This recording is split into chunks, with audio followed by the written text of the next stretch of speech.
perfection. Perfect. Mystery Whiskery notes. Welcome back Mystery to the Whiskery. goth version of our special goth episode of Mystery Whiskery. We planned this attire. And also we're drinking coffee this time, not whiskey. Coffee.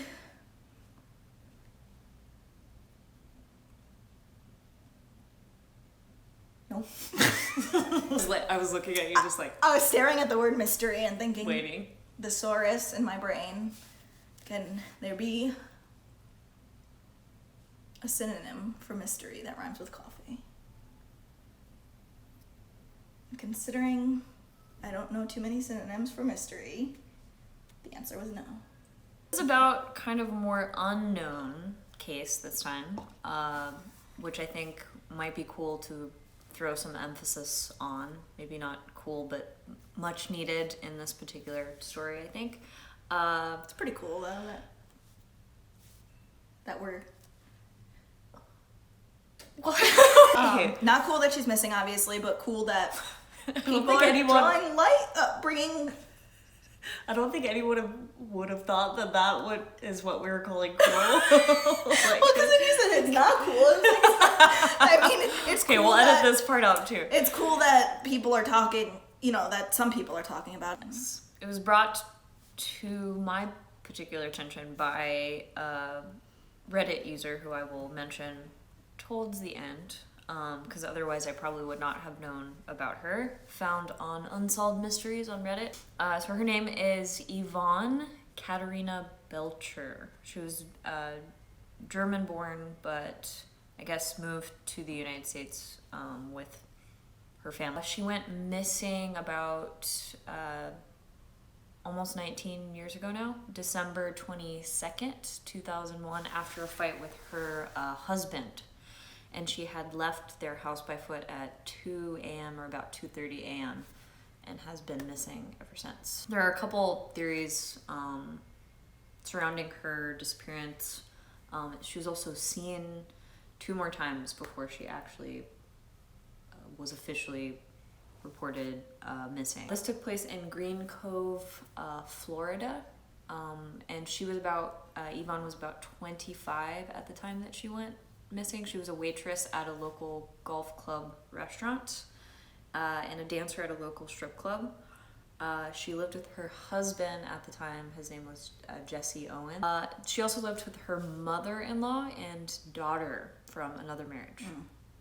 Which I think is kind of important for some of the theories that we'll get to later. Had kind of a rough home life. She fought with her husband a lot. He had been arrested once on an assault charge shortly before their marriage, domestic abuse. But they had both been arrested at one point for illegal drug possession. So it seems like their marriage was pretty tumultuous. The night she disappeared, the police were called to their residence to break up a domestic dispute between them, but they had promptly left after things seemed to have settled down, at least. And the husband called the police 2 days later, seeing that he had not seen her after she had disappeared. She said after their fight that she had walked out of the house at 2 a.m. By foot. He told the police also that she would usually leave for a few days after they got in a fight, and friends had confirmed this as well, that she would stay with them for a couple days and then come back again. Yeah, I think so. So that sounds shady, of course, saying that, oh, well, she just left, I didn't see her. And if that had been the last time that they had seen her, yeah, that would be probably very suspicious, but there were 2 other people that had seen her before she disappeared. Okay. Where was the kid? At the house. With the husband? Okay. Sorry. Yeah. And the mother-in-law. So, which that was an important point, saying that some people said that she had just left, but a lot of friends who had knew her said that it wouldn't make sense for her to just leave her daughter there. That's not the kind of mom that she was. It said that the night that she had left her house about 2 a.m, one acquaintance or friends of hers said she had called him for a ride where he picked her up not far from her home, pretty much on the same street that almost on the same street that she lived on. And again, there was not a lot of detail here, which was really weird, which I would like to know more about. It said he took her to an undisclosed house and told him to wait for her while she went inside, and then he waited for her and said she never came back. So that part of the story seemed super weird in that why the fuck would he go inside and check on her, right? Or call the cop, like something. Like, I just want you to know, if you ever go into a strange house and you don't come out, I will go in there and I will find you. I would bring you home. Thank you. But then, you know, it depends what horror movie we're stuck in. And I know, like I walk in and then I get shot in the face. Yeah, but I would get shot in the face for you, girl. Please don't like go out like try to do that. Like, yeah, that is my life goal. That is my life goal. I will get shot in the face for you. I feel like that could be a song. Everyone will now know. Shot in the face for you. That's just the song from Armageddon, right? I would bust open into that creepy house if someone took you, girl. Up between our like strange interludes. Okay. Said that was my note that I thought was super weird. It's like, why wouldn't he go check on her? And then another acquaintance said that he saw her very early morning walking down the road in the same area, and that was the last time anyone had seen her. Was he just driving by and saw her walking down the road, and was just, were they not so close to where that would have been odd for her? So he just left? This was a different guy. So two different people. The first guy just left? Yes. He was just so like, that she never came out, and then he just drove away. He's a good friend. Right? Okay. He's like, sure, I'll come pick you up at 2 a.m. and leave you at some creepy house. Some weird house. It's like, why go all the way to like pick her up and help her and then just like leave her? She's okay. She said she was coming out in this sketch house, but... So again, like, that seems super weird and shady, but then the other one where the guy just drove by and saw her walking at daybreak, again, depending on how close they were, if he would have just like not stopped and been like, okay, that's weird, just walking down the street in the middle of the morning. But even if you were acquainted with someone, wouldn't you be like, hey, it's 4 a.m., you need a ride? Hey, I know that girl from yoga. Like, what's going on? Hey, why are you walking down the street at like 5 a.m, dude? Are you okay? If you're that guy, if you're that acquaintance, call us up, let us know. We would not leave you in a creepy house at 2 a.m, nor would we just drive by if you were walking down the road. Okay. Not at all. We are saints. Saints and sinners at the same time. I don't know what's happening. So a couple things that I felt important to mention was that the police had received a tip that she may have left to go work. Again, odd that she would just like straight up and leave to go work without telling anyone and or her family, especially her daughter. And again, her parents confirmed that this seemed very unlike her to just leave without any notice. Also, law enforcement, just in case there had been a homicide, had searched the area where she was last seen. Also, house, nothing turned up. They used police dogs, ground penetrating radar, and nothing was found. So again, the prime suspect in the case was the husband, but then the only thing really exonerating him was the fact that 2 other people had seen her the same,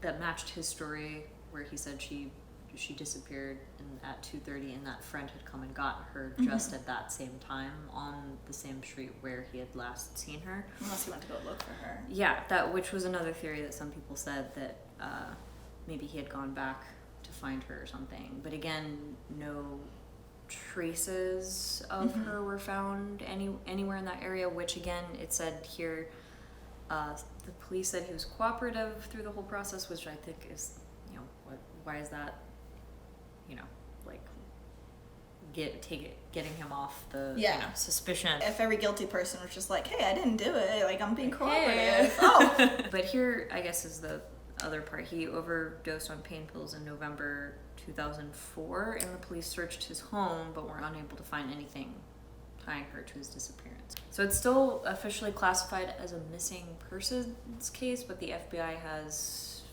strongly suspected possible homicide, although there is no evidence to officially suggest that. Reddit user in particular who brought attention to this story, Dreams in Chains, says, at this point she is presumed deceased. Some have speculated that she could have taken off and hidden to escape Andy's abuse, but those familiar with her and her case dispute this because they don't believe she would have left her young daughter behind in her abuser's home. It also isn't possible that she made her way back to Andy after the other two sightings. She had walked home, or he had tracked her down and harmed her then. Every angle has been looked at. Andy, strange abduction, hitchhiking, shady friends, an accidental overdose, and as of now, nothing has been ruled out. It was Andy? Why did I think it was Jesse? Yeah, that is weird. Was it Jesse? I think he also goes by Andy, yeah. Sorry, that was an important part to mention. Okay. So yeah, full name I think was Jesse Andy Owens, yeah. Okay, sorry, I was...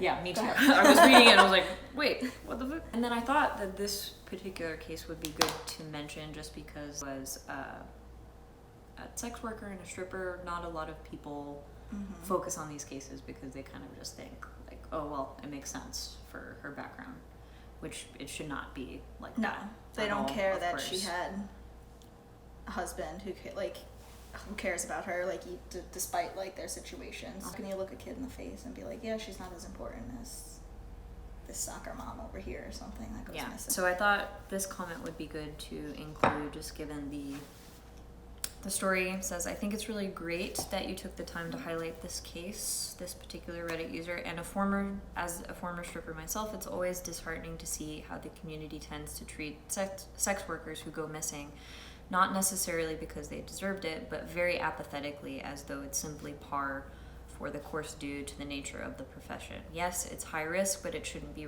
written off as expected. I think it's, in that particular case, weird. If she had, they would have found something, maybe tying the husband to her disappearance, but they didn't. They had searched for her body, they couldn't find it, and then the two people who had seen her, early the next morning. I wonder how deeply they were questioned, the two people who... Yeah, that also seems like a really important part to that story. Yeah. It's like why they immediately assume the husband, which, who knows, in a lot of cases of domestic abuse, it most likely... And I'm gonna make a number up, but I think it might be pretty accurate. It's 80% of women killed, it's their husband is the one. Maybe not. I feel like, it's not very often that someone is abducted by a stranger. It's usually an intimate partner. That's what they say. Reading this comment and said, I know her family said she would never leave permanently, but how many times have we heard that only to find someone dead of suicide or found alive years later? I think that with that lifestyle, anything is possible. Clubs hire strippers as independent contractors, so usually only two forms of ideas are needed, and that's at a club that gives a damn and follows the rules. There are plenty that don't. You can work the same night, you're hired at most clubs, there's no red tape. So going from club to club all over the country is incredibly easy. I can't tell you how many times I heard of a fellow dancer dying from an OD months after it happened because they were in another state, and we only had a few people in common. If you kept to yourself and went from club to club in different states, then it's entirely possible you could die and no one would know who you were or who to contact because you gave false info when you were hired. One time a dancer I worked with ended up ODing at a club and the manager hauled her out to her car and left her there for an ambulance. Not a single girl working there knew her real name, and neither did management. Myself and another girl knew her real name, and as such we called every hospital and morgue in the city to make sure she was at one of them. Not trying to ramble, but I think it illustrates the point that she could have very well been alive for some time, maybe still could be, or she could have fallen victim to the lifestyle. I thought it was important to include her missing persons page on a website called Charlie Project. charlieproject.org, and her name is Yvonne Katharina Belcher. I was talking with somebody recently. Was it you? It might have been you. someone who had like a missing persons case, like a family. Oh, it was from a case that I was reading about. I forget what it was, but like the parents of the missing woman sued the police department for the files because the police weren't like sharing the files. They wanted to give it to a detective, and then they had to pay $19,000 just for the files alone to give to the detectives. But they were like, yeah, we don't think this case will be solved unless we hire someone privately. Which is so unfair to the families, you know? And like they deserve to know every single detail. But in this particular case, it seems like they did do a lot of extensive searching trying to find her. But when probably also a lot of cases like this, again, this one didn't get a lot of news attention. And there's many stories like this one. In probably other cases, they profile the victim, like we were saying, and saying, oh, she, you know, comes from a shady background, or it's we know how she died. We don't have to do that much investigation, or they just make assumptions instead of. Definitely, it's like people who live in poorer areas, people of color, sex workers, homeless. It's like they don't draw as much attention or concern to those types of situations, which is fucked up. Yeah, can we put I don't know, if you like want to put this part in here. A link right there to her page. Over Kara's face. Over my face. Maybe not. That would not be tactful. Just insert that at the end there. Cases like this are brought more attention to. And thanks for bringing this one up. I've never heard of it. Yeah.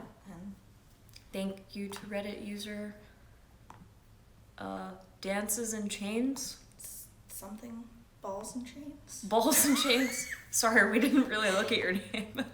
We read it. We read it. Reddit. Is that why it's called that? I think so. Oh my.